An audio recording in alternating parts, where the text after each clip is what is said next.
Good afternoon, everyone. Good afternoon, and welcome to this last plenary session for today. We still have one more plenary session, the closing plenary for tomorrow at 11:15. Check your app. But for today, before we introduce the panel, I would just remind you of the importance of bringing your badge to the dinner. Inside this folder, you have the ticket for the funicular. It's there, a return ticket. We will not leave you at the mountain. And the ticket for the dinner. That's very important. The ticket is color-coded. So it means you either have a green or blue or depending on whether you have ordered fish, vegetarian or meat. So this color-coded ticket you will display at the table. So again, bring your badge, bring your tickets. Now it is a pleasure to introduce the International Taxation panel. Globalization and international tax justice, challenges and innovation for domestic revenue mobilization in developing countries. And it is a pleasure to give the floor to the leader of Tax Justice Network Norway, Sigrid Klæbo Jacobsen.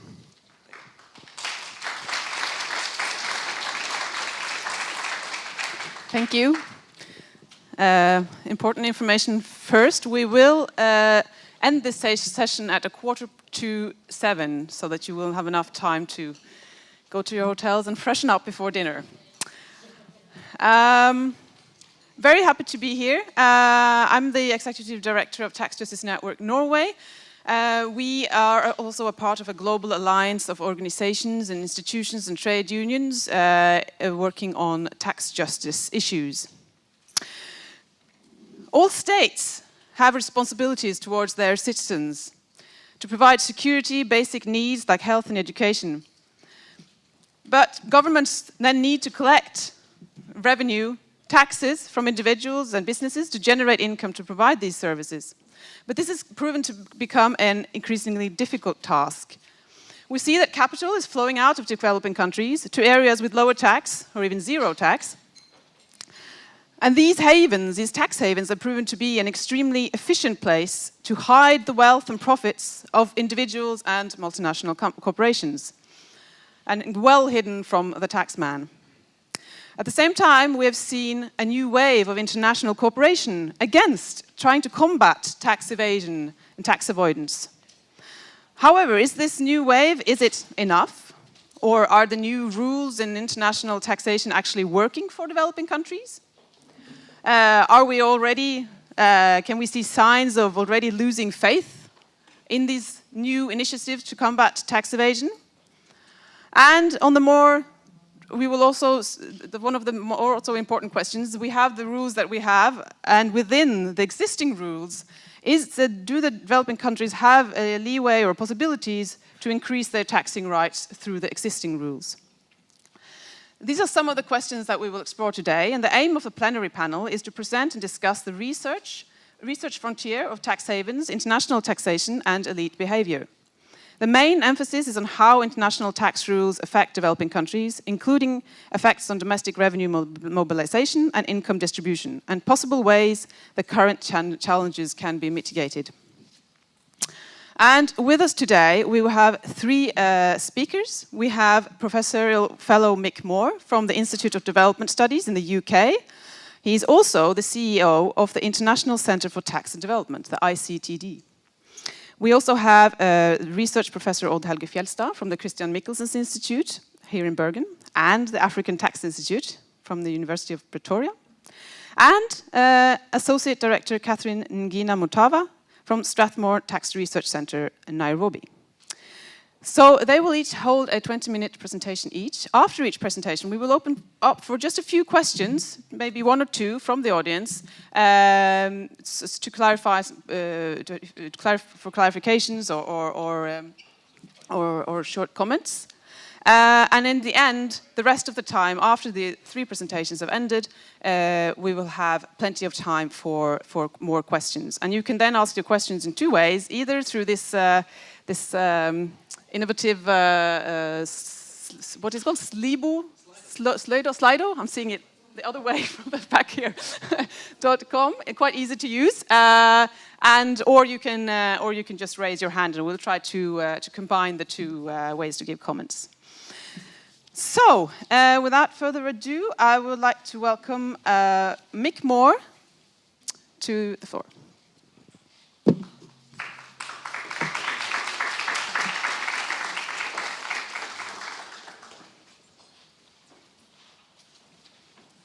Thank you, Sigrid, and good afternoon, everyone. Is this working correctly? You can hear? Okay, very good. We hope, among the three of us, that we're going to give you a fairly integrated presentation. The agenda here is vast. What I'm going to do is give you an introductory talk focusing on what I'm going to call the international tax system, which in effect means the system for taxing cross-border economic transactions. How did it get to be where it is? And it's a system that, as Sigrid has said, in which developing countries generally are much disadvantaged and exploited. So 2 parts: how did it get where it is, and then what is happening at present. And then Odd, Helga, and Catherine will focus more on developing countries. I'm going to really talk about the international system. I'm going to make 2 assumptions. One is that the majority of you know rather little about this subject, and therefore will appreciate some introduction. And the second is that some of you will know a lot about it, and you will be able to pick holes in what I say. Which is most welcome, and I say it's welcome because this so-called system is incredibly complex, and it's large, and it has many actors, and those actors have different positions, and it's genuinely very difficult to get an overall sense of what's happening in this system, not least because a great deal of it is covert, if not secret. So I'm very willing to be corrected on this. And I should make it clear in the beginning, when I talk about the international tax system, this is not system with a capital S. We do not have, an international tax organization like a World Trade Organization that sets the rules for this system. This system is a very complex mixture of international agreements and treaties and soft law and hard law and practice and everything else. So it will be obvious to you, from what I've just said, that the rules, the operational rules of the system, were never carved in stone, and they were never handed down by any god to society to follow. These have been constructed by man, increasingly by women, but mostly by men. And therefore, because these rules are constructed by men, people in an unequal world, these rules are unequal. Very simply, one can say that from the 1920s, when the current system began to be developed, it really developed 2 important biases. And I'm not going to talk here about many aspects of this, like tax treaties that Catherine is going to talk about later. The 2 biases are, in the first place, there was a general bias in favor of what the economists call capital exporting countries. That is, countries which were home to big companies that were investing in the rest of the world.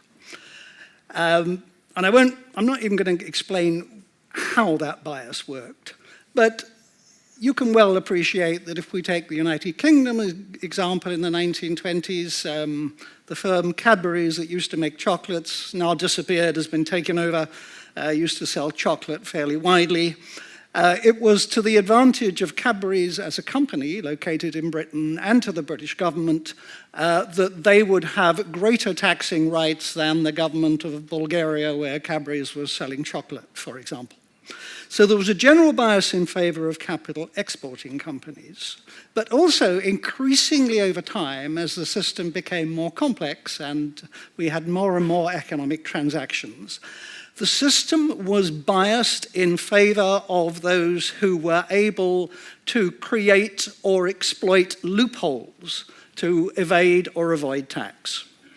And also, amongst those, these are companies, they're rich individuals, and a very large number of well-paid lawyers and accountants who benefited and still benefit from that system.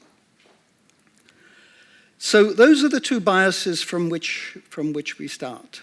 The original loophole was a place we call Switzerland in the 1920s and 30s. It was really the only significant loophole in the world. But these loopholes have expanded in a very big way, and especially since the 1960s with the globalization of the global economy. Tax evasion and avoidance became a bigger and bigger industry. But the other thing that happened as this system became generalized and expanded was that these two original biases began to rub up against and conflict with one another. When the system was originally created, the governments and companies of the rich world, or the OECD world, or whatever term you want to use, were very happy with the biases in favor of capital exporting companies themselves, and they continue to be happy with that. But increasingly, they found that they were part of a system in which they were losing control. Because from the 1960s onwards in particular, we got the beginnings of a big growth of what we later began to call tax havens, which is basically jurisdictions which in various ways enabled and facilitated tax evasion and tax avoidance.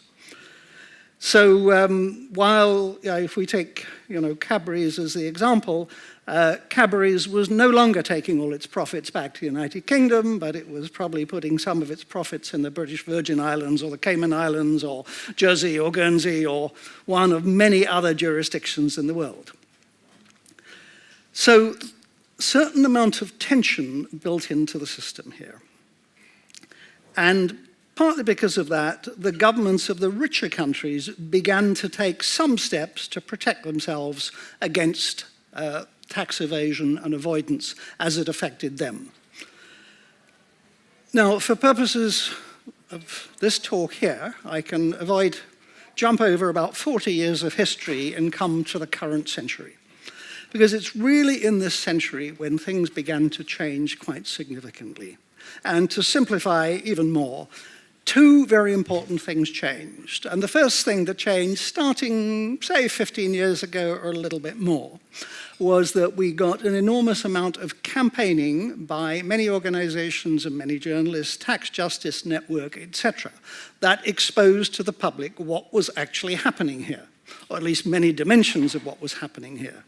It's still, of course, very obscure to us, but 15 years ago, the discovery that some large company was really avoiding taxes on a large scale by using a tax haven, when first exposed, would justify a newspaper headline. These days, if you put a newspaper headline, Google is avoiding tax, you think, well, so what? What's the point of a headline? We all know they're avoiding tax. So there's been a big change in public perceptions, and all tribute here to those campaigning organizations, especially, but not only Tax Justice Network, that have been responsible for this. But the other thing that happened was that just about 10 years ago, we had the fiscal crisis. Well, first the financial crisis, which then translated for most OECD governments into a fiscal crisis. They bailed out a lot of banks, and they were short of revenue.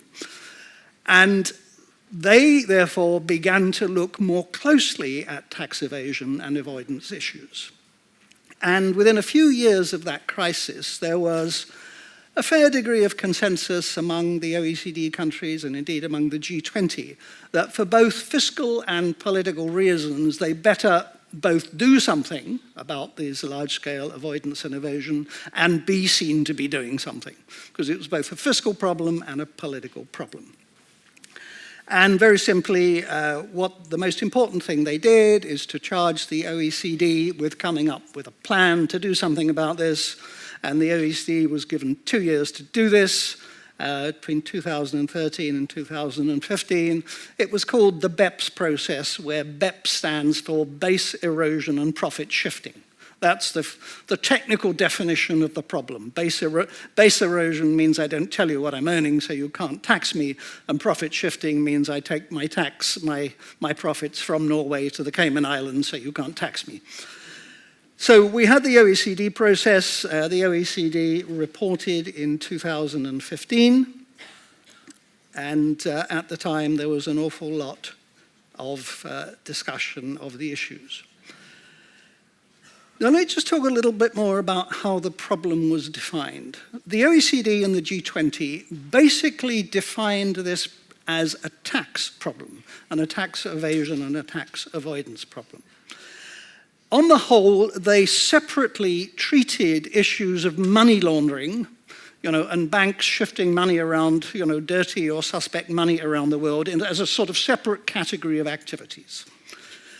But so the language of the OECD countries, this is a tax issue. In developing countries, and particularly in Africa, this is slightly differently framed. And someone, I'm not sure who, invented the concept of illicit financial flows.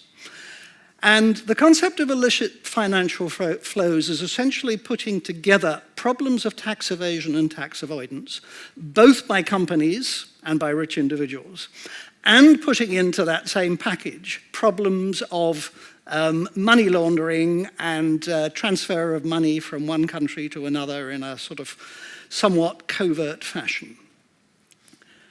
Now, the rhetoric of illicit financial flows is rather powerful, and it's caught on very powerfully in Africa in particular. There was the Mbeki Commission, and it's now sort of broadly accepted as a word of truth in Africa about the volume of illicit financial flows. But although it's rhetorically powerful, there is no clear definition of what an illicit financial flow is, and there is no very clear way of measuring illicit financial flows.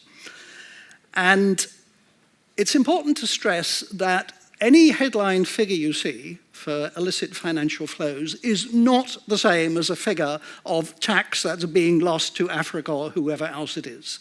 These figures are very significantly different, but they are sometimes conflated. If anyone says, as they do occasionally say, anyone whose heart is in the right place says, do you know that illicit financial flows from Africa are 10 times the level of aid, and therefore Africa could get, if it just could stop illicit financial flows, it could get 10 times as much revenue as aid. Well, I wouldn't say nonsense, I would say this is extreme wishful thinking.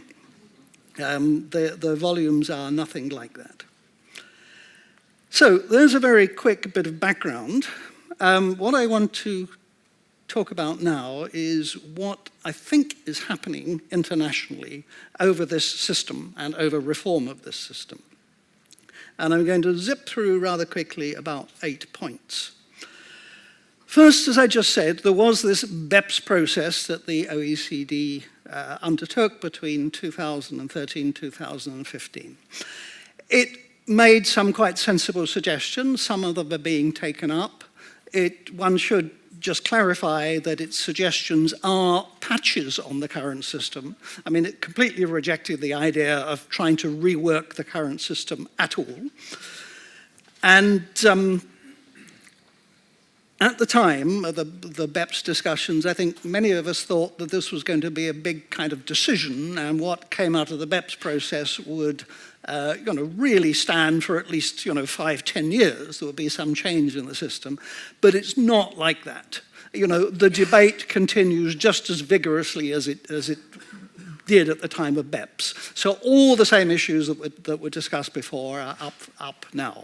So in that sense, the debate is continuing, and most people think there are a lot of unresolved problems. Secondly, and if you like, slightly more on the positive side, the biggest single recommendation from Beps was what's called country-by-country reporting, which essentially means that the largest transnational corporations are required to report in a sort of to a very limited constituency their activities and their profits in accounting terms according to every jurisdiction in which they operate. basically their business accounts are being disaggregated country by country. When this was first proposed, the private sector was up in arms and said, this is terrible, it's going to cost us a fortune to do this is absolutely awful. While I have a lot of sympathy with the private sector over some respects of tax reform, I have no sympathy over that point. As various people pointed out, any company that does not maintain accounts or enough information to produce accounts, jurisdiction by jurisdiction in which it operates is clearly not doing its job, and the management should be sacked. You need to maintain that information anyway. So producing country by country reports is really not a big deal. The challenges to this now are saying, well, first, it's only the really big companies, so it doesn't affect most of them. Secondly, this information is being reported to a limited constituency only for tax purposes. This is not public. But I think there's a lot of optimism amongst tax campaigners that this probably is the thin end of the wedge, in the sense that once it's known that this information is available, then there's going to be a lot of public pressure to expand it and make it more widely available. So fairly positive. Thirdly, and I think this is possibly the most important single change so far, I mentioned earlier, we don't have a World Tax Organization, but the attitude of the OECD to questions of who runs the world tax system has changed very significantly. The OECD basically represents the rich world. It represents most of the world's economy, most transactions. In many senses, it has been an equivalent to a global tax organization simply because it dominates, and what the OECD says, to a large degree, the rest of the world has to follow. But during the Beps process, the OECD was subjected to some really, really vigorous lobbying on behalf of developing countries, saying, you are making decisions on our behalf and we are not represented. Equally importantly, the OECD will have been very aware that there were many other, in this increasingly multipolar world, there are other jurisdictions, like India, like China, like Brazil, etc., that are increasingly able to say, well, we like some OECD rules, we don't like others. We'll accept them, we'll reject them. So the OECD knew it was facing a lot of both immediate challenges and long-term competition. So it has made great efforts to try to involve other countries in its tax discussions, and other jurisdictions, non-OECD members, can now be affiliated for tax purposes. So there has been a significant step in some ways towards the OECD becoming the World Tax Organization, but it's still very contested. I think that's very important. I think that's the biggest single political change. Related, although it wasn't an important part of the Beps process, after the Beps process, particularly last year, this year, there has been very considerable movement at the OECD level on introducing what's called automatic exchange of information or exchange of information among tax authorities for tax purposes. I don't have time to explain this, but you can simply imagine, if you represent the tax authorities of the world and you're trying to tax transnational actors, if it's easy for any one of you to access anyone else for you and say, well, tell us, we think X company is doing X or Y, what do you have on them? It makes your job very much easier. There are many questions about this, and the biggest question, I don't know if Odd Helga will have time to take it up, is how possible it is for small, poorly resourced tax jurisdictions in low-income countries actually to use this resource which is becoming available. But it is becoming available, so there is success. There has been a certain amount of movement in sort of cleaning up the money laundering business, the bad banks, introducing registers of beneficial ownership. And to summarize grossly, I would say that the tax haven activities carried out in small Caribbean islands that we traditionally talked about have been significantly curtailed. And increasingly, tax haven activities take place in rich OECD countries. They take place in the United States and Britain and Luxembourg and Netherlands and Ireland. So, if you like, tax havens have been internalized. Another point, something that didn't happen, was that ideas of radically changing the international tax system were rejected and I think are not currently on the agenda. I can talk about those later if one wants. 1 minute, okay.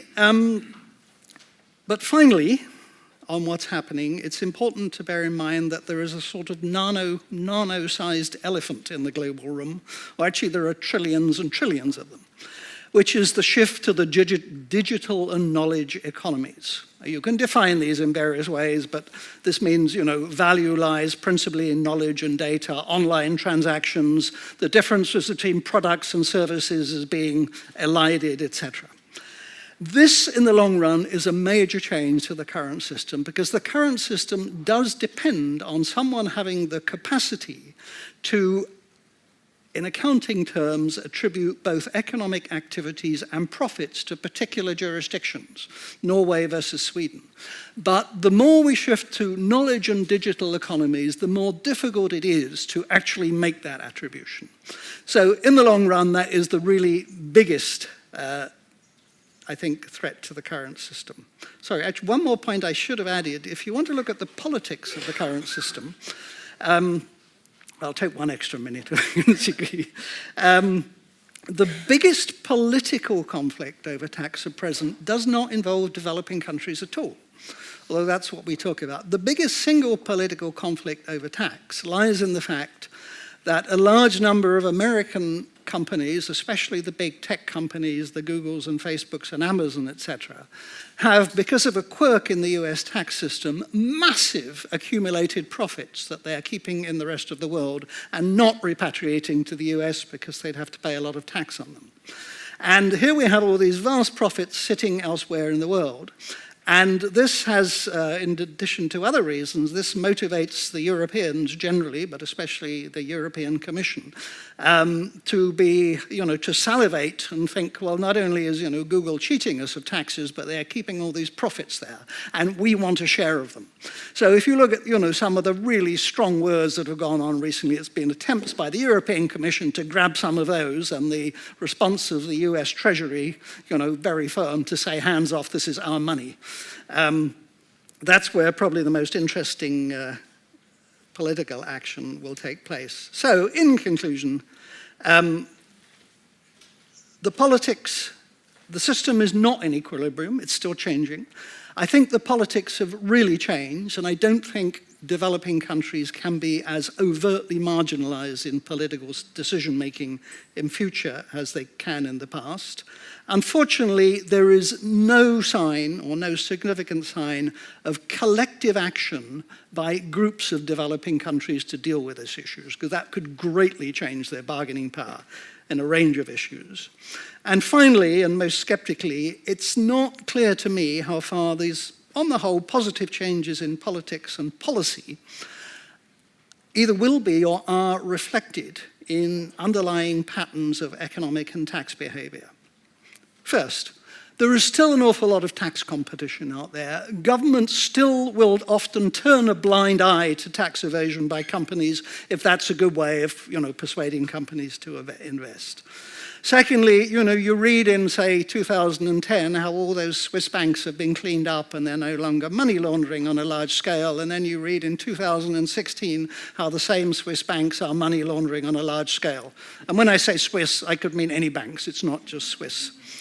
And absolutely finally, and I will quote a recent newspaper story,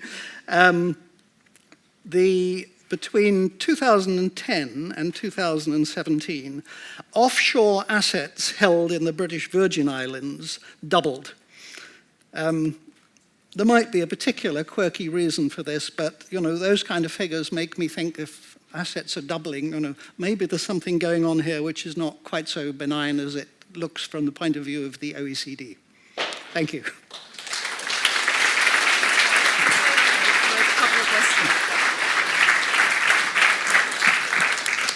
Thank you, Mick. So, as I promised, two short questions for Mick now, initially, and we have room for others afterwards. If you have any, we're just taking the raise hand method now. Okay, great. Yeah, one question here. Edward Lehead from Cork. We touched on an issue close to my heart towards the end there, Mick.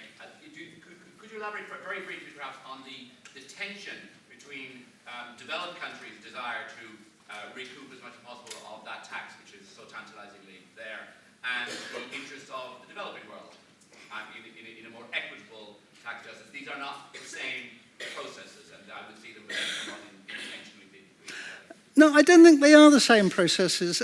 We might get Odd Helga to talk about that later, but as it stands, many of the moves in the OECD, and particularly those moves which are directed at the big American tech companies, are basically intended that we, not Ireland, but many other governments, should take revenue from you, Ireland, and then from American companies for us. But it's not clear that low-income countries either currently would have much of a claim to that revenue, because those big American tech companies have on the whole, very low profits in low-income countries. And it's not clear that the institutions we are creating to get some of that money are going to be at all useful to developing countries. And the key point here is that any of these techniques that involve more sophisticated use of information obviously require relatively sophisticated tax administrations. They need resources, they need trained people, they need IT systems and everything else. And it is genuinely not clear whether those measures we're taking, that we think are global public goods, are really terribly useful for low-income countries. And I say that not because I know the answer, but I think it's a question that it has been asked, and I think we need to continue to ask it. So, and one question there. You started out, Mike Spears from Copenhagen, you started out talking about the 1920s, and then I started thinking about the Bretton Woods system and the general agreement on tariffs and trade. Tariffs are sort of taxes. Where is the United Nations in all this? This could possibly be quite a contentious question, because in 2015, was it the conference on the financing of the Sustainable Development Goals in Addis, a major push was made by the tax justice activists and many other people to strengthen the UN Tax Committee. The UN has a tax committee and has some subcommittees. It has almost no resources, and a major push was made by the activists and indeed by many governments of many developing countries to say that the OECD is illegitimate here. It does not represent the world. The UN represents the world, and therefore the UN Tax Committee should eventually be upgraded, so let's upgrade it a little. I find it genuinely difficult to take a sort of policy position on this, and the reason I find it genuinely difficult is this. The OECD might be unrepresentative, but it's influential. It gets stuff done. The UN Tax Committee is very, very small and very, very weak. And frankly, it doesn't get stuff done, and it's not its fault. It's almost been, one person and one assistant till recently, with people who attend the UN Tax Committees often paid by the private sector. The UN Tax Committee is in one sense even possibly represents the collective interest worse than the OECD, because it's often the big four who pay people to go there. So, there's a genuine dilemma here, and it seems to me that the OECD will face anyway many challenges, including from China, India, etc. Whether or not we should be boosting the UN as another challenge to the OECD is, I don't know what the answer is to that one. And you kind of answered the question that came in here. Will we ever see a UN tax body? But we'll let that question linger. And thank you, Mick. Then I will welcome Odd Helga up for his presentation. And I'll find your presentation.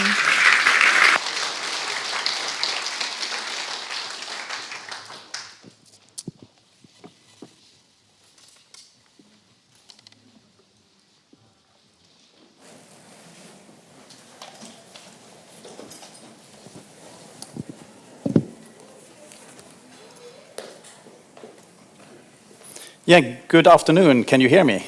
Yes. Yeah, good. As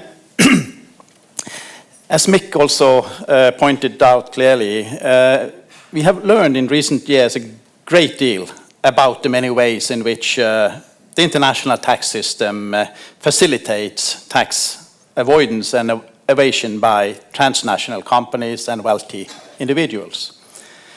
And there is no shortage of examples of transnational enterprises paying little of the tax that they would otherwise owe by siphoning off profits to tax havens. And similarly, we know a great deal about how rich people in poor countries possess great wealth and hide it offshore, beyond the reach of the national tax and judicial authorities. We, for instance, know that African governments lose a lot of revenue. Much of the reference point for me is very much the work I'm doing over many years in a number of African countries. And we also know that, well, we know this is a big challenge, but we don't know how big this problem is in relation to other tax challenges facing the continent, with respect to domestic revenue mobilization by domestic taxpayers and so on. And we know still very little about how or what can be done with it. A lot of attempts, a lot of initiatives have been launched, but are they working? For instance, should African countries put a great deal of effort into trying to change the rules of the international tax game? Well, what are their power? Do they have power to do that, to influence? Very, very questionable. But we see attempts by individual countries in Africa to change the rule of the game. What is happening now in Tanzania, the fight between President Magufuli and Akasa Mining Company, is quite interesting also in this perspective. But would that or similar efforts by governments scare off potential investors? Should governments in Africa or other low-income regions try to close the many loopholes found in their domestic tax system instead?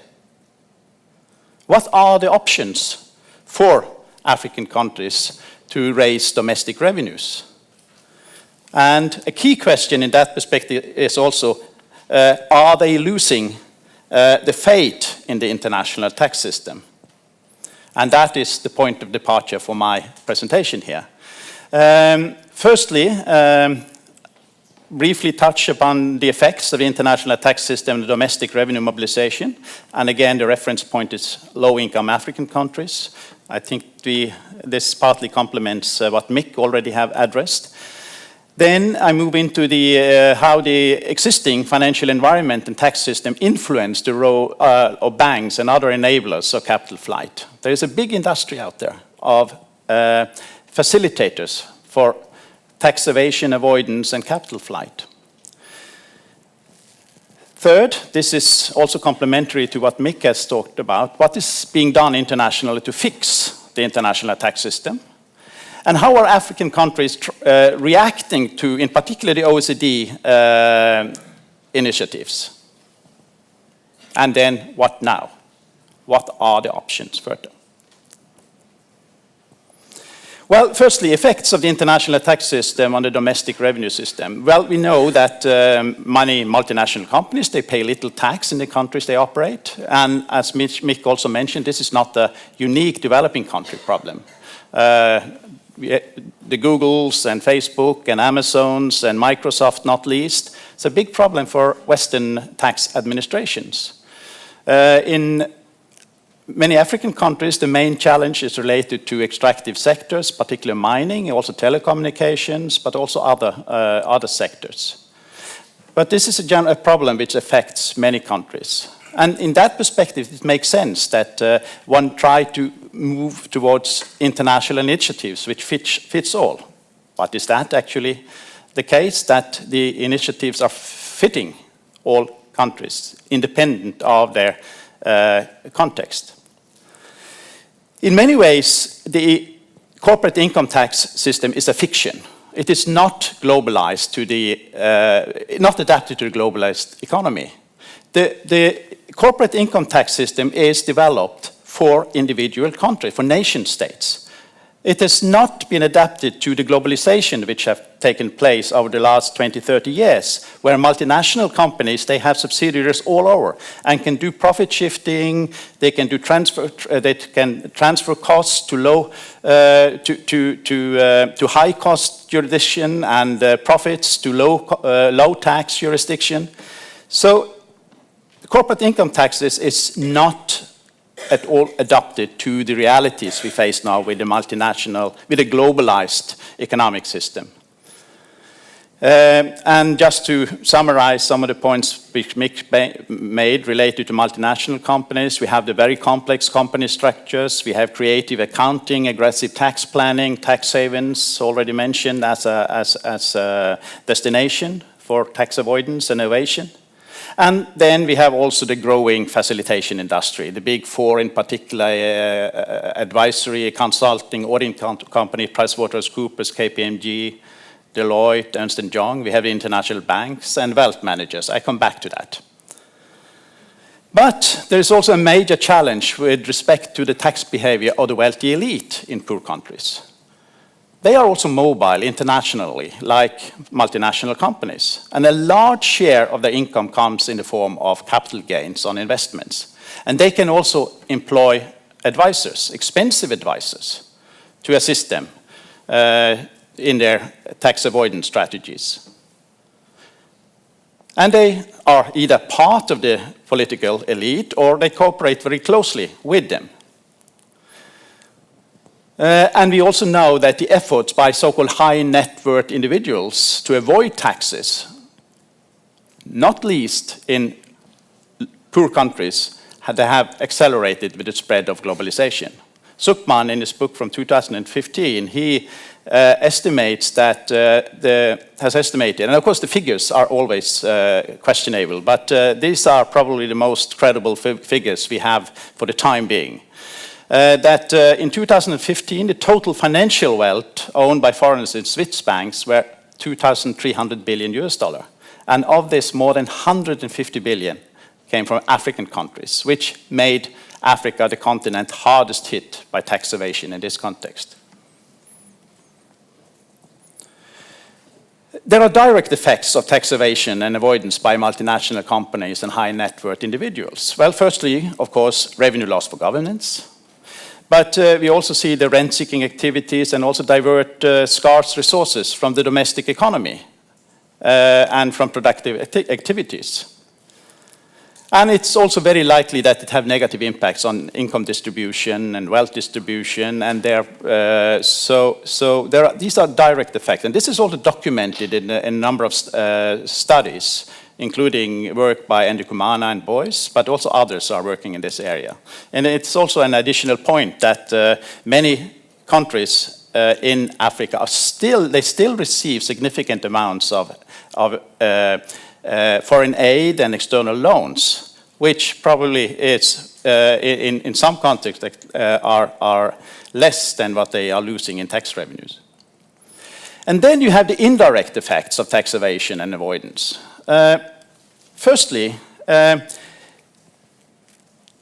domestic companies in Tanzania or Zambia, where they know or have a perception at least that the wealthy multinational companies pay little tax. It's a perception. And there is also reality, some realities behind it. And this has impacts on their own tax paying behavior. So what we observe is, for instance, massive lobbying for tax exemptions by domestic companies. Also, tax exemptions are granted multinational companies and foreign investors, but also in a number of countries, domestic companies in constructive sectors and other sectors are granted exemption. This is also a part of the game to level the playing field. And in our work in Tanzania and Zambia, we also find that in surveys that a perception of widespread tax evasion by the wealthy ones and foreign investors, foreign companies, also legitimizes tax avoidance and evasion.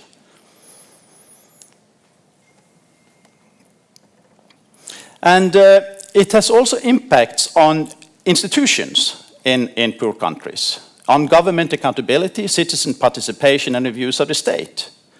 For instance, a study by my colleague Arne Vik and Ivar Kolstad in a Research Council-funded project which I'm leading, they find that information about massive tax evasion by the elite may have no or negative effect on political participation. You recall all what happened in Iceland when the Panama Papers revealed that the Prime Minister had secret accounts at British Virgin Island. The whole population mobilized and demanded him to go. In the work by Kolstad and Vik in Tanzania, we find that is not happening. It's actually the opposite happening. There's a resignation, apathy. Okay, we cannot do anything with it. These people up there are doing what they will. Anyway, so it contributes to undermine the confidence in the political institutions and faith in the social contract. This is a citation from the East African Community, the Council on Trade, Industry, Finance and Investment from 2009. So it's very clear that from this and many other statements that Africans and African governments, African civil service, they are very well aware about the costs imposed by this base erosion and profit shifting mechanisms taking place, eroding the revenue base. But at the same time, we see that such political statements, they rarely match the practical tax policy.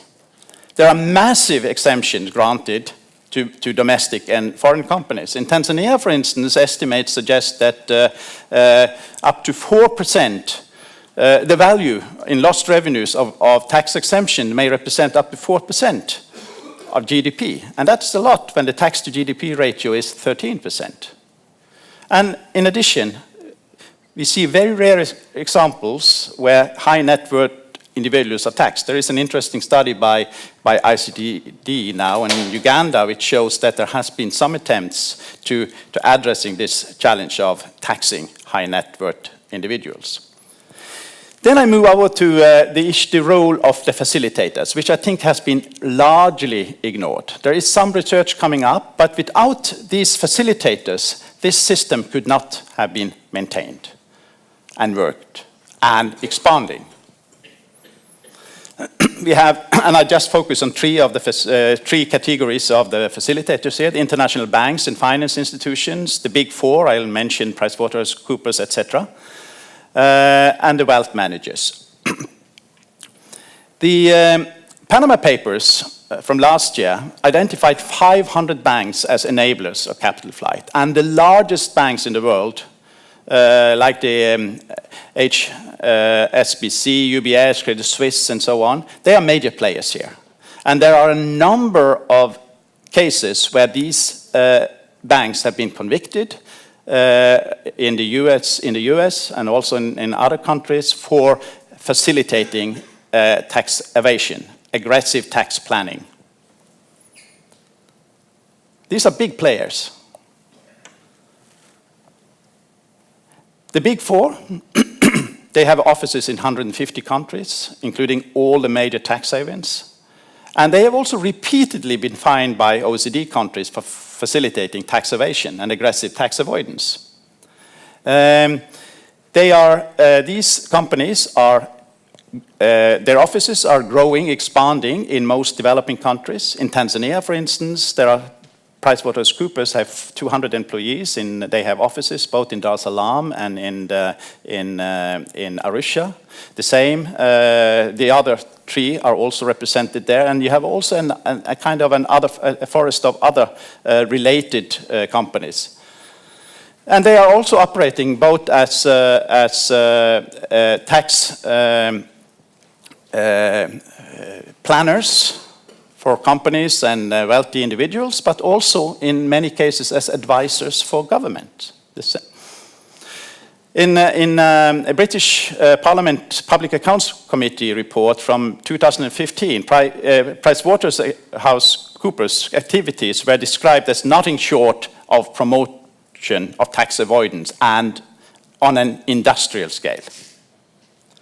Then we have the wealth managers. There are about 20,000 of them. Brooke Carrington from Copenhagen Business School has written about that. And they help clients to violate the spirit of the laws while remaining formally compliant. And because what the elites want is not just tax avoidance, but also law avoidance. And for very ultra-mobile private capital, national laws are in general just a set of shopping opportunities.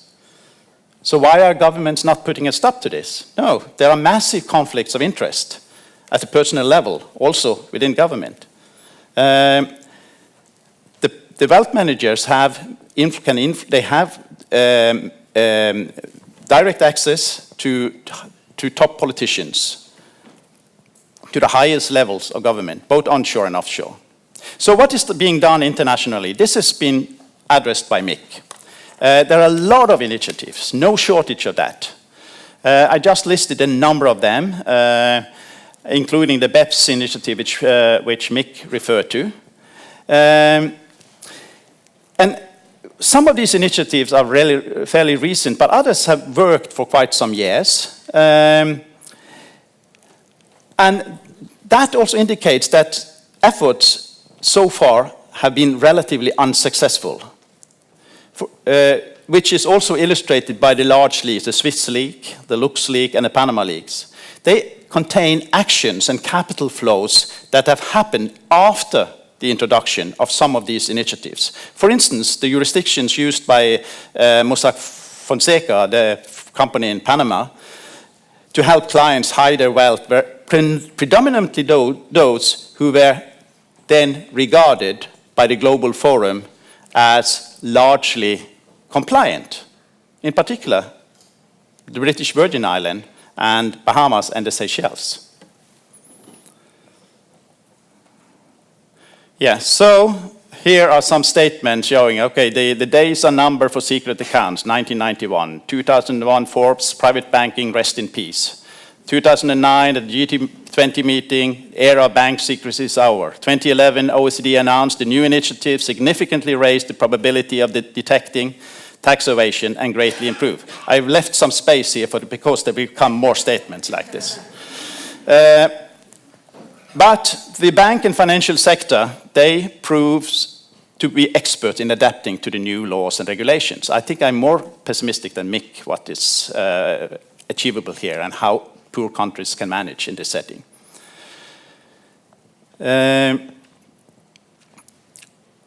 So, reactions by African countries to the OECD and rich country initiatives. There are major concerns from lower income countries with respect to these OECD and G20-led initiatives, because they generally do not reflect their particular needs and circumstances. The Beps process, they have tended to produce reforms that favor OECD interests, and they fail often to address the particular concerns of lower income countries. And the BEPS recommendation, they will also increase. They will not reduce the complexity of international tax routes. They are backed by tens of thousands of pages of technical documentation. And when the Americans, the US government officials are on board, we know it will be completely, this will just be meat for lawyers. It will be so complex that it is very hard to manage without involvement of exactly the tax advisors and consultants. This is creating a new market, expanding market for the facilitators of tax evasion.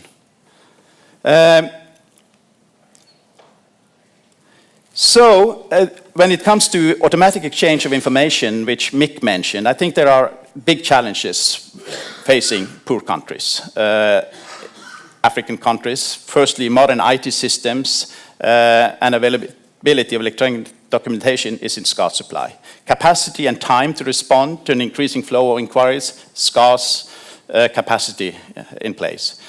Their ability to handle the more complicated inquiries, very limited. And many types of trust will remain accepted and not covered by the BEPS agreement. So this is just some statements. The first one is from the Global Forum OECD run, saying, okay, mainly the blame is of poor countries because there is lack of political will and lack of awareness. Then a counter-argument by the Michael Leonard, who's secretary for UN Committee of Experts, says, well, the problem may be that these new initiatives are not firstly adapted to the specific developing country context, and they are not brought into the table. There are some moves there, but very, very slowly and reluctant also to involve them in the process. So, what now? Firstly, I think it's important for poor country to be quite selective on how to allocate resources to get involved in the Beps process. Michael Dust, in an ICD paper, he suggests that they should instead focus on their limited administrative resources to develop their domestic tax system. The VAT, the income tax on individuals, excise duties, and so on, which is still in not a very good shape. Focusing on the rich has had limited success. Maybe one should apply second-best approaches, taxing visible assets like property and vehicles, etc. More focus on the facilitators is definitely required, but this also requires joint coordinated efforts. We know still very little about these so-called enablers, wealth managers, and so on. Power and politics, how to hold the elite accountable. That's a major challenge to get things moving. And finally, there has been also suggesting that one should also aim for an international convention against tax havens. We know that they are creating a lot of problem, undermining other countries' tax-based revenue base with all the costs. They are also hiding money from criminal organizations and so on and so on. Why should we accept that small islands, 10,000 or 20,000 people, take control over the revenues from much larger countries?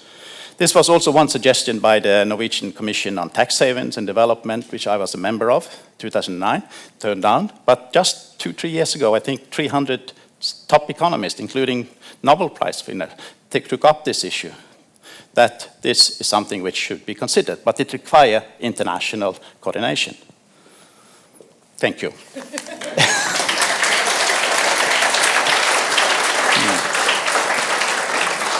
Thank you, Odd Helge. And if we have 2 quick questions for Odd Helge before we take the last presentation? No, we can. Then okay. I suggest that we go on to Catherine. I will find your presentation as you.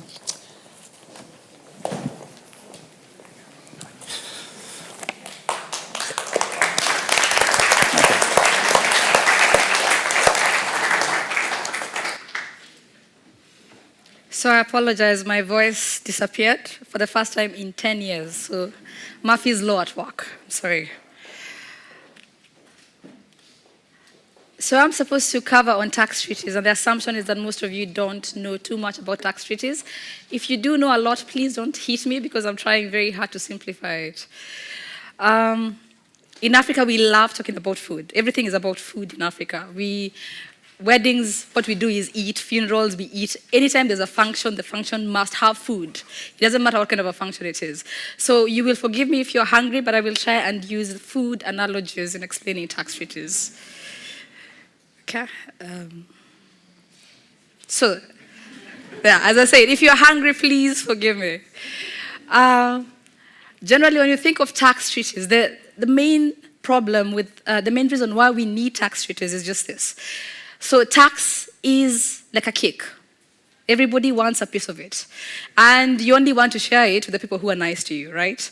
If it's your birthday, you only invite the people you like and you want to give them pieces of cake so that everybody can be happy. So what happens then when everybody comes and starts eating away at your pieces of cake, After a while, you'll be left with nothing at all, right? So what tax treaties do is they sort of agree. Okay, you have the cake, but you didn't bake it alone. So, for example, we have Vodafone in Kenya. It's called Safaricom in Kenya. but we have it in Kenya. But we agreed that Kenyans did not necessarily bake that cake for Safaricom alone. So they had the UK, which came and gave us some money, and we started Vodafone in Kenya. So as a result, that cake is not ours alone. So the UK wants to eat part of the cake, and Kenya wants to eat part of the cake as well. If both of them eat the cake, then Safaricom is not going to be left with any money. So because of that, we have a tax treaty which tells us who gets to take which part of the cake. Now, when we were younger, I wouldn't say we used to steal, but I will use a polite word. When we would be leaving school on our way home, there would be these trees of fruits on our way home. And every so often we would be tempted. You know, they're so sweet and so succulent, and they're just there. Nobody is eating them except the birds. So every so often we would be tempted to go up the trees, jump over the fence, go up the tree, and eat some of the fruits. Okay? And we would do it as a group. So there would always be the person who's at the top of the tree, picking the fruits and throwing them down. Then there would always be the person who is walking and just, keeping watch just in case the owner finds us eating the fruits. And of course, there'd also be the person collecting them. Then there'd always be this one child who, if we were caught, would be so willing to tell on us. So once we collected all the fruits, the person at the top of the tree would eat first from the very source. He'd be picking, eating, and then throwing what he doesn't want down. Okay? So that is essentially what source taxation is. So he's at the very top, he is eating the fruits, and then what he doesn't want, he throws down. Then now there's the person who is collecting the fruits. Okay? So that person still gets to get good fruit, but not the best, because the best was eaten by the person at the very top. Then there is the person who has been keeping watch. He will be rewarded. Then, of course, there's the bystander, who is just waiting to tell on you. He would get fruit depending on whether or not we are caught. If we are caught, he's not going to get anything because he's going to tell on us. If we're not caught and something remains, we may give him. Now, in that scenario, the person at the very top of the tree is the source. So the revenue authority at the source technically should eat the best of the fruit. So if a company is operating in your country, you're the one giving them the space, you're the one giving them the land, you're the one giving them protection, all these things, technically they should get the best. Okay? So that is source taxation. Now, that doesn't necessarily always happen. Okay? So what we discuss now is how tax treaties now come and help us in such a situation.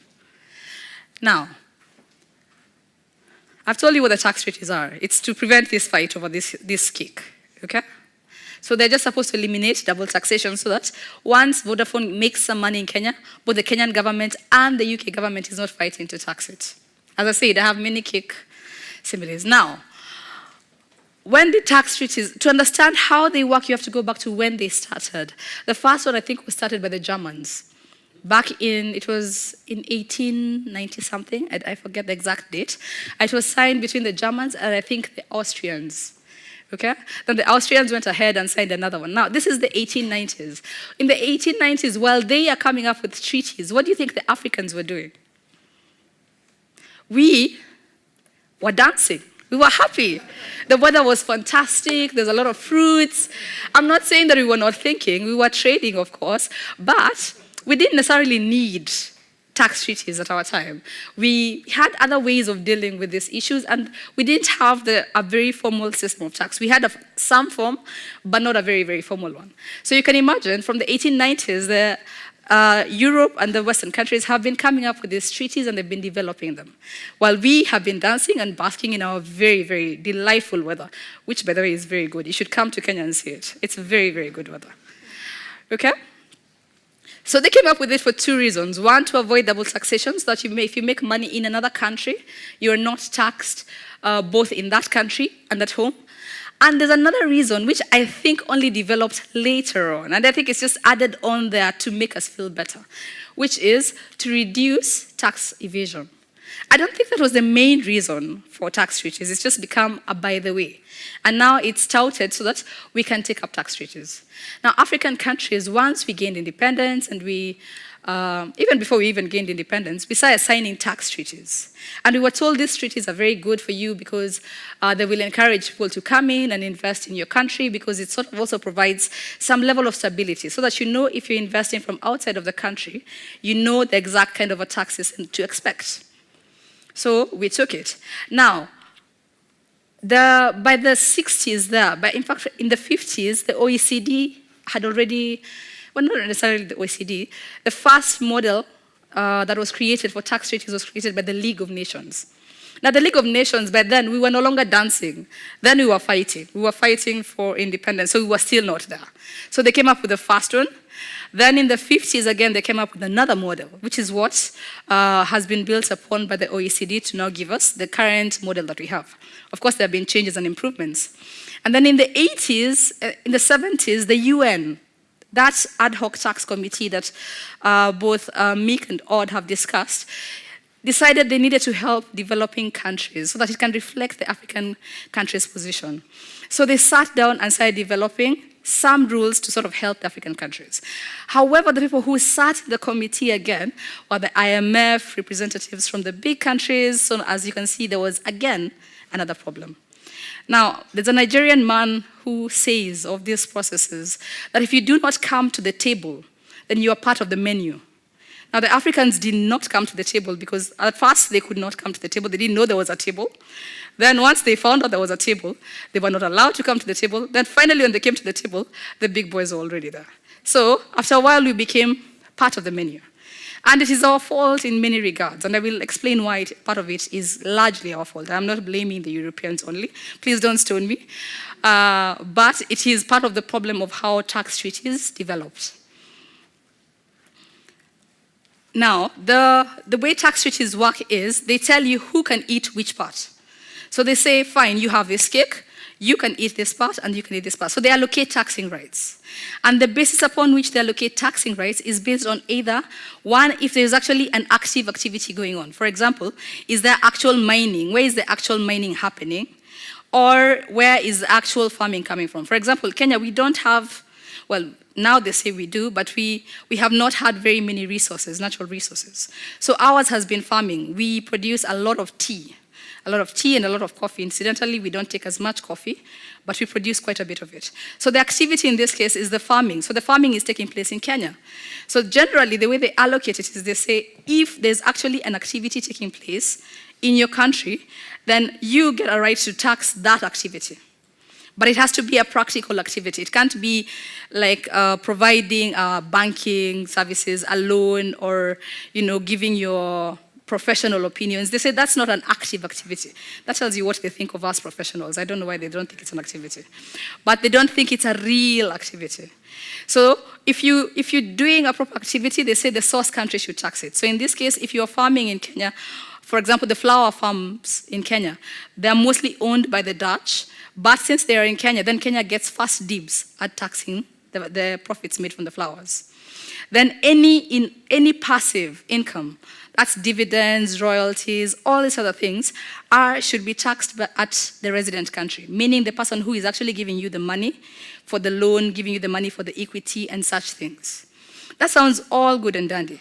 So now, therein lies the problem, because the Western countries or the capital-rich countries are the ones that will give us the money, and therefore they're the ones who generally hold the royalties. They're the ones who will be giving African countries the loans. They're the ones who will be doing all those things. Okay?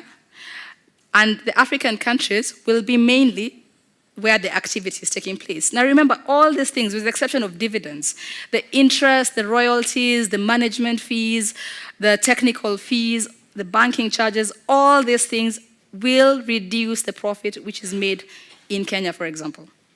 So for example, I think the best example would probably be our flower farms. The flowers grow in Kenya. The marketing is done in the Netherlands, or I don't know which place. It's not done in Kenya. And the management is done everywhere. Now, since independence, I don't think that there's any flower farm that has ever paid taxes in Kenya. Okay? And we produce a very, very large portion of the flowers in the world. Okay? And as far as they're concerned, it is because a lot of the fees are being paid to the Netherlands. And it's not wrong. I mean, it's what the law says. The law says if you pay fees, it is a deductible expense, so therefore you can deduct it. So all they're doing is following the law. So there's nothing wrong. That is what the law is. Okay?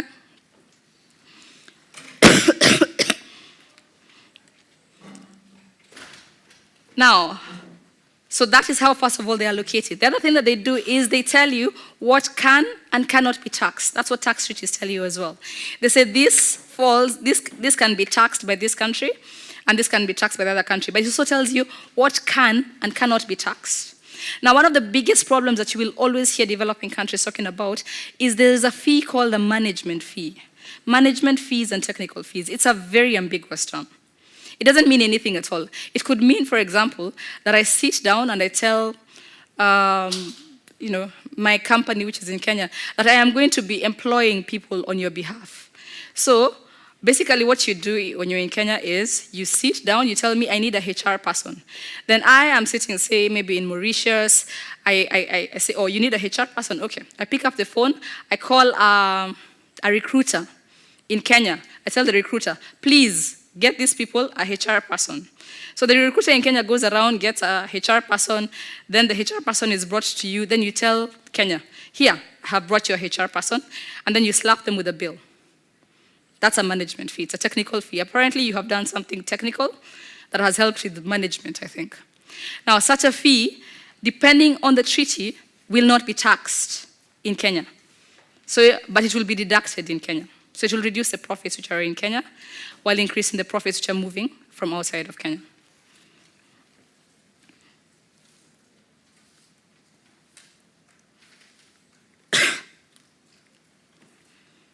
And there are some incomes that are simply completely exempt. The best example is, for example, some certain types of capital gains which will be exempt from being taxed under a treaty.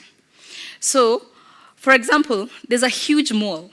Kenya, we are very, very excited right now about malls. I know you guys are bored with malls, but let me tell you, Kenya, the biggest thing right now is a mall. A mall is built, we all flock there and just stare. We don't buy anything. We just stand there, stare, take selfies, and then go home. So after a few months, of course, the malls begin to suffer because nobody's actually buying anything. They have a lot of foot traffic, but nobody's buying anything. So one of the biggest malls currently, I think it costs about 2 billion Kenya shillings, which is a lot for us. It is owned, yes, by Kenyans, but it is owned by the parent company that owns it is sitting in Mauritius. Now, the way that our treaty with Mauritius is worded is such that if you sell any immovable property in Kenya, then you will be taxed in Kenya. That makes sense, right? I mean, the mall is in Kenya. So if you sell the mall, you'll be taxed in Kenya. However, it says also that if you sell shares in a company, if you sell the shares of a company, of a mall, of a company that owns immovable property in Kenya, then those shares will only be taxed in the country where you sold them. So in our case, if the parent company of that mall decides they're going to sell the shares, then that transaction cannot be taxed in Kenya. Okay? Clear? I will not even talk about the problem with tax evasion, but they've tried to deal with it in the tax treaties through exchange of information, and I think Oecd discussed it. And they've also tried to deal with it by introducing provisions on transfer pricing, which is basically you have to charge each other as if you don't know each other. My transfer pricing lecturer used to say it is witchcraft because you sit down, you pretend you don't know your sister, then you charge them as if you're not related so that it can seem like it is a real transaction. So now what is the problem with the treaties the way they are? First, they result in a lot of double non-taxation. Because of the way the treaties are worded, there are so many loopholes in there that there are some companies that end up not paying taxes. For example, I think there was a report on how Diageo didn't pay taxes in Africa for a very, very long time. Now you need to know that Diageo is one of the biggest beer companies in Africa. Now, and if there is something that Africans love other than food, beer is right there, second. Okay? The beer goes with the food. So for you to say that you have not made any money, and especially because in most countries, they were the monopoly. So for years, they say they had not made any money at all. And it was because of all these loopholes that were existing, not just in the tax treaties, but also in the domestic laws as well. So there's a lot of that as well. So there's a lot of double non-taxation. Same thing with the flour companies. When they don't pay taxes in Kenya, it doesn't necessarily mean that they are going to pay the taxes in the Netherlands, because they have found loopholes in ways in which you will end up not paying taxes anywhere. The other thing as well is there's a lot of shifting of profits, because our tax system is 30%. If there is a way in which I can use a treaty so that I end up in a country where my tax rate becomes 0%, I am going to utilize it. If I am a company. This is what is happening with the Googles and the Amazons and which other companies? Starbucks of the world. That is what they're using because they want to pay as little tax as possible. So they're all shifting profits from these very high tax countries, which African countries tend to be, to low tax countries. And there's a lot of treaty shopping. So you find a lot of people will just go and set up in Mauritius just because. One of my lecturers kept telling us that if you ever go, for example, to the Cayman Islands and ask for, say, a certain company, say maybe assuming that Google is registered there, if you ask for Google at the reception of the registered address, they tell you 1 minute, she opens a drawer and says, yes, this is the office of Google. If you ask for Uber, she goes back to the same drawer and says, yes, this is the office for Uber. Because nothing actually happens there. It's just registered there, there's no activity, there's nothing at all. So because of that, people tend to go and shop in those places and just register for tax purposes. So it sort of beats the whole point of a tax treaty, because a tax treaty is actually supposed to help to solve an issue of tax where the resident is actually doing active business in the other country. But if you're not a resident, I mean, how many people actually live in Mauritius? Very few people. How many people actually live on the Cayman Islands? There are, I mean, are there even 100,000 yet so far? There are very, very few people. So what is being done so far? Somebody has discussed the Beps process. But again, the Beps process brought in the African countries at the very end, which is where the Nigerian kept saying, no, we were on the table. But he decided that he must go to the table. That was why he said that. He said he must go to the table so that this time he is not eaten. So they went at the very end, and I think they were only able to give their comments on the arbitration clause, which all African countries have rejected anyway. It doesn't help. Many countries in Africa are beginning to also reduce the loopholes that are existing in their domestic law, because that's the other thing that you have to do. Because that cake, it's not an infinite cake. It has an end. So first, at least if you can make it, I think the reasoning of African countries is, if you can make it big, at least when the other countries come and eat part of it, you'll be left with something. So at least if you can show up your domestic law, it will make the cake much bigger, and at least when the others come and eat part of it, it will help a bit. Not too much, but it will help somewhat. And others are reviewing the tax treaties. Zambia did it. Uganda is currently doing it. I think South Africa did it with Mauritius. We haven't reviewed ours, and ours is another problem all over again. And of course, we're also trying to establish our own models that reflect the African problem, because the issue with African countries is a lot of them are source. People come to us because we have certain things. So if we can at least come up with a model that reflects that, and we can say that this is what we're not willing to take, and this is what we're willing to take. If you can have at least a bare minimum, then you'll be fine. The way my country has been negotiating tax treaties, which is why I blame us as well, is the president wakes up one day and says, I am going to Nigeria. And as he is going to Nigeria, the night before, the person from the revenue authorities is called and told, we are going to Nigeria and we are going to negotiate a tax treaty. The president of Kenya and the president of Nigeria go into the room. They sign a tax treaty. He walks out and tells the Kenyan revenue authority person, please go in and go discuss the details. So there's really no particular model right now as it stands. We don't have a reason why we're negotiating with Nigeria, for example. It could be purely because the Kenyan president likes the president of Nigeria. I mean, really, and it's just good manners. I mean, we're all about good manners. It's good manners to extend favors to each other. Let's just help each other. And we also have a big problem is there's a lot of elite capture. Our politicians tend to be some of the high net worth individuals. For example, our president currently, we keep laughing because he owns a certain county. We have 47 counties, but he owns land that is enough for an entire county. And it's maybe about 40,000 acres of land. And when he was asked, he said that is a personal matter.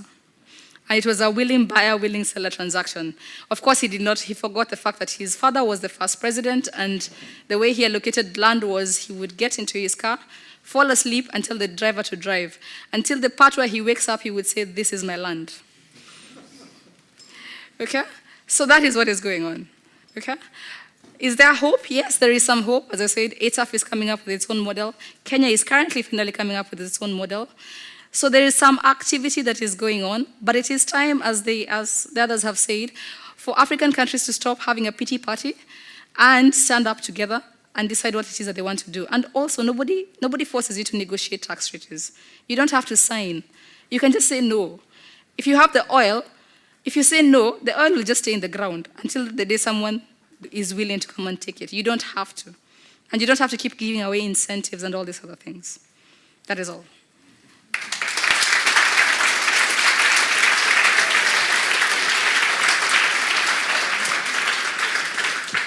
Thank you so much. So before I invite all of the panelists up, do we have an initial question for Catherine? Oh, two. Whoa, great. So first there and then up here. My name is Christine Sevold. I'm a historian but working on the issue of tax havens. But I would be interested, stand up, speak louder. Okay. I would be interested to hear more about the issue of Kenya moving into a tax haven. Would you have... the last time I checked, Kenya had plans to move into a tax haven. Yes. And thank you for an inspiring talk anyway. Thanks. I think what you're talking about is the Kenyan government recently, I think as at maybe last month, they passed a new law that effectively sort of creates a tax haven within Nairobi. They're calling it the Nairobi International Financial Center. And what that bill does is effectively, they create secrecy laws. So any bank that is set up there is not under the jurisdiction of the Central Bank of Kenya and is not liable to the banking laws. And they're not, all the information they have is completely confidential. The minister is allowed to give as many incentives as he wants, and the people who sit on the board are the president, the deputy president, and I think the minister of finance. Essentially what they've done is they have taken all the other laws and said, this one space that we have, you can do anything at all that you want, and nobody is going to regulate you, and nobody will ever know what's going on. So there is a certain extent to which they have created a tax haven. But that is what I keep talking about when I say there's a lot of elite capture, because the people who are going to benefit the most are the people who are going to be sitting on that board.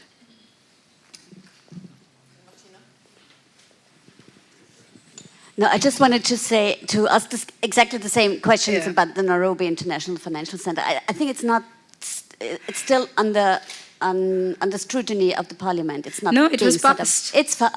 Yeah, okay. It was passed. It was passed just before election, because members of parliament at that time, they don't know what's going on. They're all in a hurry, and they've been promised probably to be paid their pension quickly. These are the midnight votes. These ones. But maybe my second question would be, I mean, Ghana has tried exactly the same and has failed. Yeah. So I think there is much more to it to become a tax haven than just, having secrecy laws and all that. I hope it fails. Do you think that Kenya, I mean, hopefully not, but that Kenya might become a more successful country than Ghana? Or do you hope or think that it might fail?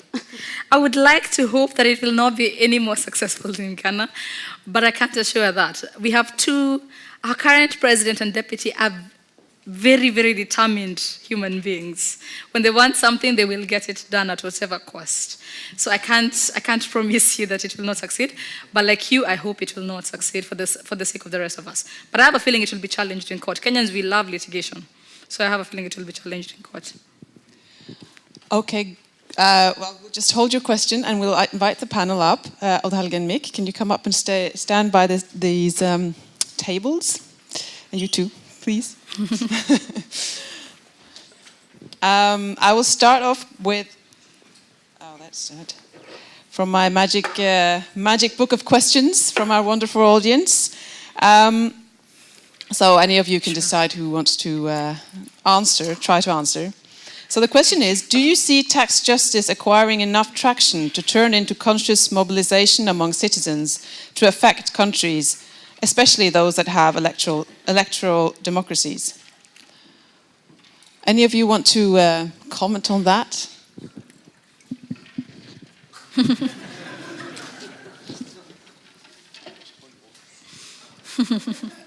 I mean, at one level, this is obviously an impossible question to answer. But, I mean, I am a little bit optimistic about this, and there's many things about tax, but I'm partly optimistic because, frankly, there's no choice. You know, I mean, taxing it's a continual battle between people trying to avoid tax and people trying to make them pay tax. I mean, we can't just give up. You know, because if you give up, I mean, it's, you know, they're pushing, you fall right over, so you have to keep fighting this. And if we think about tax justice, this is basically in, you know, rich countries, this is 15 years old or so in terms of, I think Tax Justice Network was formed 2003 or 2004, less than 15 years old. And has made a great deal of progress in that time in some rich countries. Much less progress in low-income countries, including in Africa. But that is no surprise, because, you know, one reason why the tax justice message resonates in Norway and in Britain is that most people pay personal income tax, and therefore talk about taxation, you know, resonates with them in a way that it doesn't in most low-income countries where most people don't pay personal income tax. But at the same time, you know, there are tax justice activists developing in organizations, developing in low-income countries. We have more and more information available about why and how taxes are not being collected and are being evaded by rich people and companies, etc.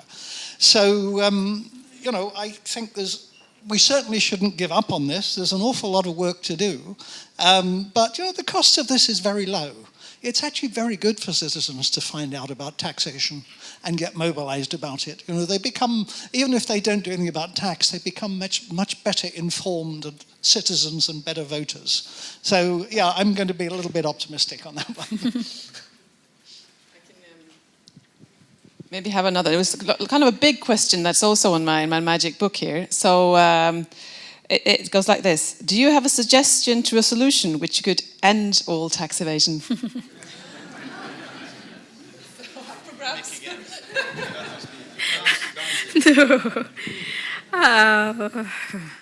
Is there a solution that can end everything?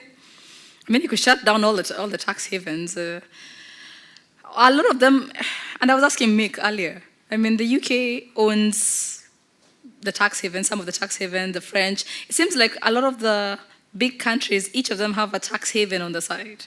So maybe if they shut them down and they just stopped, that might help. Or maybe if we just, you know, I think there was a suggestion suggested by someone that perhaps we should consider just taxing on turnover. Forget about profits, forget about everything else.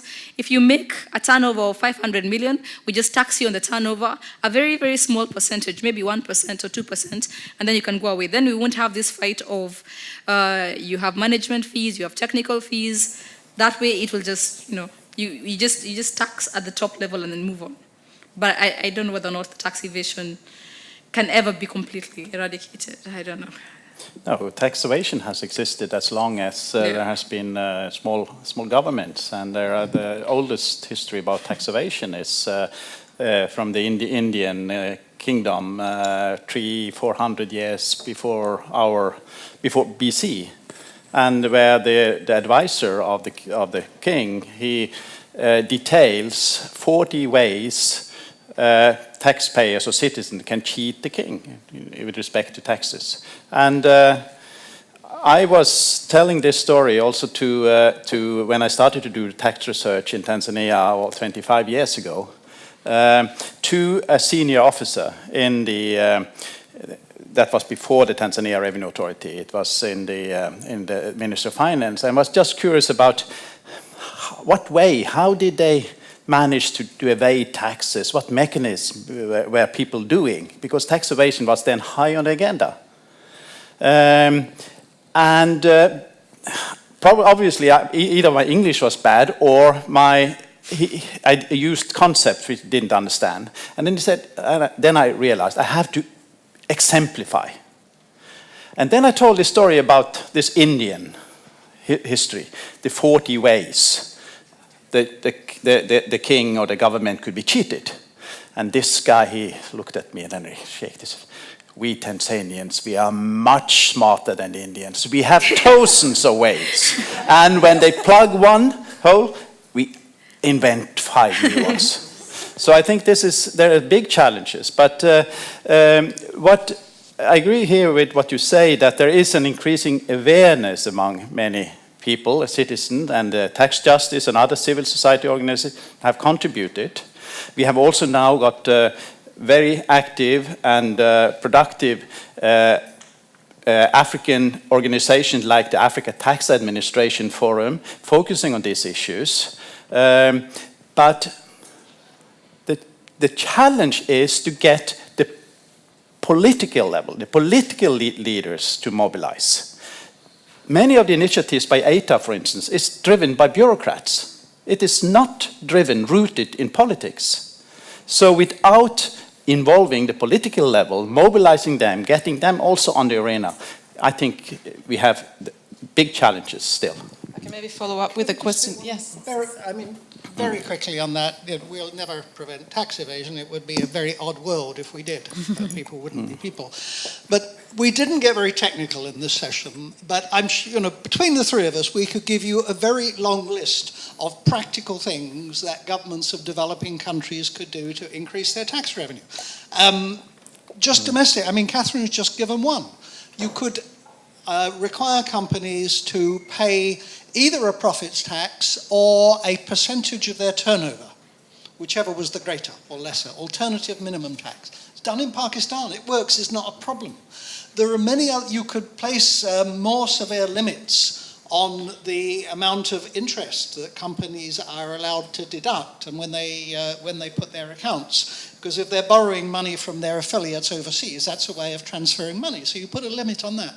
We could give you a list of 24 ways you could do this. There is no great technical problem on this. The problem is exactly the one that Odd Helga has just put forward. I just mentioned that the African Union was mentioned, and there's a question here also. What has happened at African Union level after the recommendations of the Mbeki-led high-level panel? Can the African Union play a progressive role in tax justice? I don't know if Catherine wants to. I don't think that the African Union has. I don't think they have either the capacity or even the willpower to do anything substantial about it. The AU is sort of like a ragtag team. They're not very. First of all, even the funding is a problem amongst themselves. Like, they will not even contribute enough money to sustain themselves. And then, of course, there's the fact that a lot of the people who sit there, because remember, for us in Africa, politics goes with elitism. So what you're asking them to do is actually shoot themselves in the foot. The people who have all this money in Switzerland are the ones who are going to be seated in that AU office or in that AU General Assembly. So it will be very hard for them to be the ones to initiate it. So unless something drastic happens and politics is divorced from wealth in Africa, I don't see the AU doing anything about it. There's a question there. Yes, there's a question over there. Can our extra microphone find its way? People hear me? Yeah. Okay. I'm Alexander. I work at the OECD. I'm so sorry. Yeah. So I don't know why I stood up. Sorry. Or you're welcome. But mostly, this is not about the OECD's role in all this. It's a technical question, but Mbeki just alluded to the importance or the significance of large portions of the population in developed economies paying personal income tax. And if we look at Sub-Saharan Africa and we look what the sort of the very obvious missing link is, yes, corporate income tax is a very important part of the picture, but in a context of very high informality today and what is likely to be very high levels of informality sustained long into the future, I was just wondering to what extent our panelists are optimistic about the potential for developing personal income tax systems in Sub-Saharan Africa. Okay, interesting question. I can start. Yeah. Yeah. Can you hear me? Yeah. Yeah, you're right. Personal income tax is very underdeveloped. It's mainly civil servants and people employed in the formal business sector who pay, who are included in the personal income tax system through the pay assurance system. But here we must also take into consideration the income level of people. Poverty is high in many countries. In very many sub-Saharan countries, the income level is so low that it doesn't make sense to introduce any personal income tax. But what we also know is that many people in the informal sector pay a lot of informal taxes, fees, and charges. Substantially. There has been work also by the ICTD on this in West Africa, Sierra Leone, and Ghana, showing that. There has also been work in DRC showing that. Substantial share of income, of people's informal incomes are actually captured through all kinds of informal fees, charges, bribes, whatever. And then in such a system, moving towards a personal income tax, formal income tax, doesn't make much sense. That doesn't imply that there are also many relatively wealthy people who don't pay income tax. Professionals, lawyers, doctors, dentists, and so on. Very low taxes. There's a big potential. And we have seen some successful attempts in African countries to capture that untaxed tax base. In Uganda, for instance, there has been a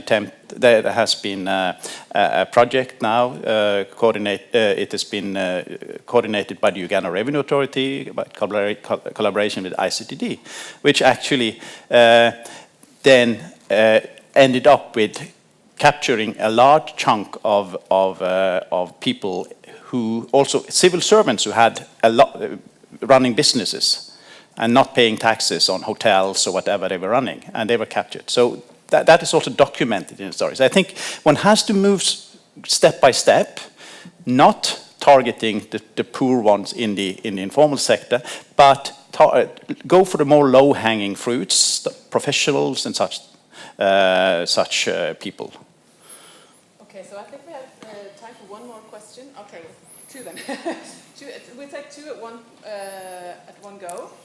So we have one in the middle there first. Here we go. And this gentleman straight after. Yes, Christian von Haldenwang from the German Development Institute. Thanks to the three of you for this excellent overview over what has happened and what is going on and what's next. And what we could see from the list Odd Helge gave us in his presentation is that a lot of progress that has been achieved due to club governance action or unilateral action. And in this sense, there is a big elephant in the room, and I'm referring, of course, to the first orange person becoming president of a country in the world. And the fact that the USA are planning huge reforms. They are discussing, the question is if it's going to be achieved, but they are discussing huge reforms in their tax systems that will, if they succeed in implementing this, will be a real game changer with regard to all this that we are discussing today. And it would be great to hear your thoughts about how to manage a situation where this is looming at least. Thank you. Gilles Carbonnier of the Graduate Institute, and I shall add that I'm Swiss. One question is, one of the latest reports of global financial integrity was highlighting that a vast majority of illicit financial flows might accrue from trade mispricing and abusive transfer pricing. And my question is maybe to Mick or the other, is what is being done to really address the misinvoicing of commodity exports and imports and trade mispricing, and is there hope on that front to progress? Thank you. I will just add on a couple of questions from the magic, my magic pad here. First one, Christian. What do you think about? What do you think about tax on all financial transfers as a solution? And is unitary taxation a utopia? Of course, that would need an explanation of what unitary taxation is, which you might not have a lot of time to do. But if the presenters could pick from the questions that came up now in the last round, and this would also serve as your last words, and you can start. Well, we'll start with Oddhar again, and we'll move our way through. Yes, yeah, these are big questions, of course, and there's been a lot of emphasis, for instance, on the GFI study. And the nice thing with the GFI is that they have managed, because they have the big figures, to get headlines, to get this on the agenda. Contributed also with tax justice and others, but the figures they're coming up with are very disputed. And there are massive critique, a lot of misunderstandings. And now I think it's time also to do more serious work on quantification here. Gabriel Zuckman is involved in that, at Alstaseter from Norway also, and Nils Johannes in Copenhagen doing great work trying to now get up more credible data. Because the danger now is this one is throwing out all these big figures, is that one undermines the credibility of the arguments. But I think, having said that, I think the GFI has also contributed to set it on the agenda. I think the trade mispricing is an important issue. But I think it's not necessarily the major thing.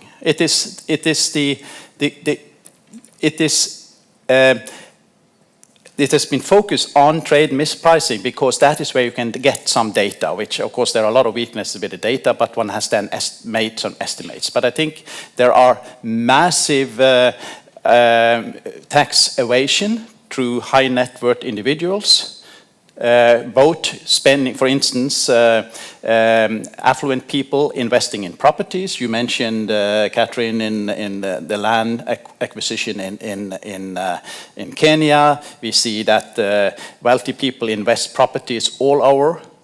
It is not captured by the trade mispricing data.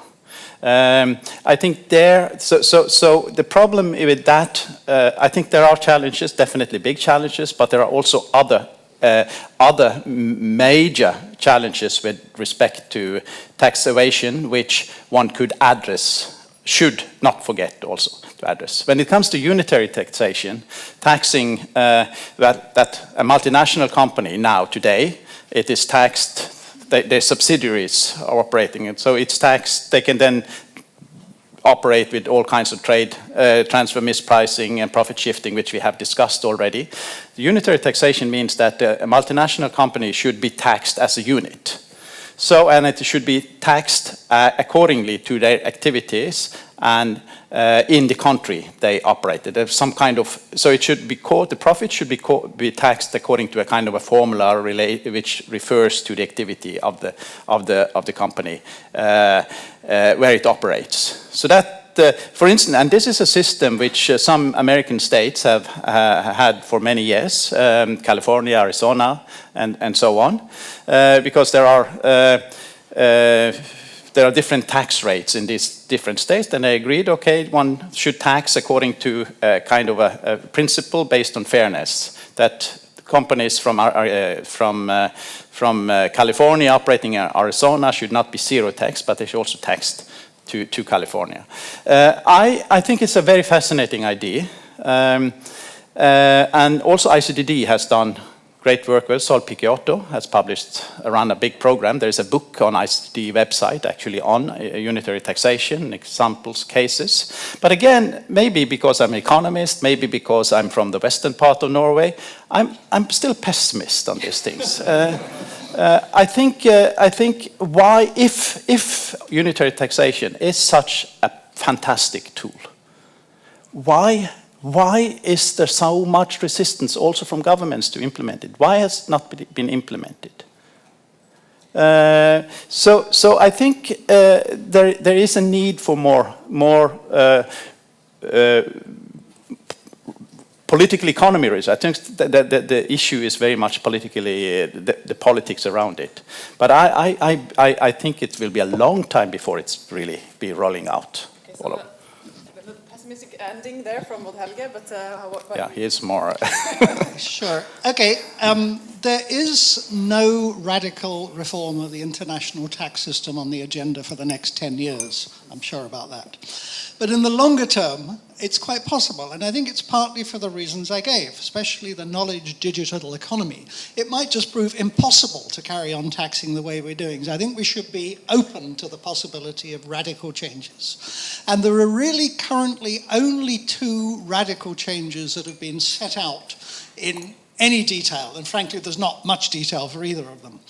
And one of them, this is the question that Christian asked about, is the destination-based cash flow taxation that was proposed in the United States by the Senate, Republicans in the Senate, and discussed intensively but briefly a few months ago.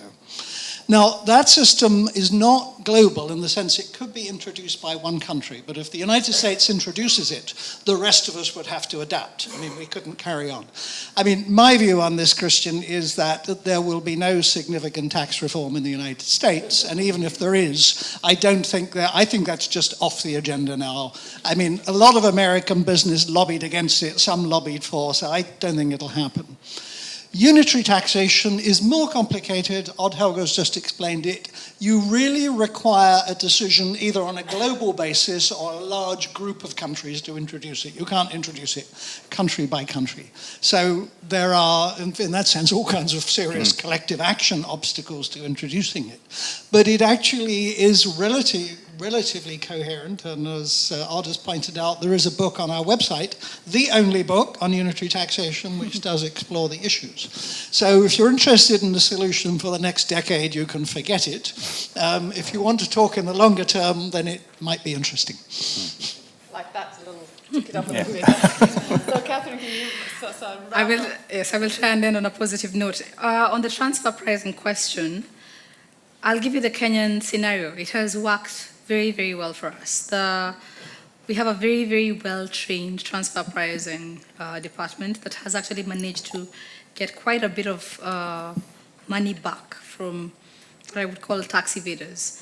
So it is working, but from what I could tell, there's also now talk of changing from the arm's length principle to the formulary apportionment, which again might mean we are back again to square one where we don't know anything. But so far right now, we're doing very well. It's us and South Africa leading the way, and we're doing well. Yeah, so hopefully that's a positive note of it. And I was a little bit optimistic on my time. But 5 minutes before time is not bad, that either. So a big round of applause to our fantastic presenters.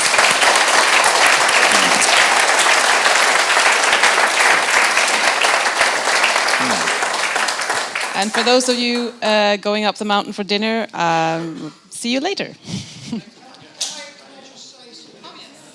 For those who come up to the restaurant in Fløyen, Catherine, Odd-Helge, and myself will be dancing after dinner, so you're very welcome. Is that a promise? Thanks a lot. Thank you very much. Pleasure. Thank you. We'll also have some more treats.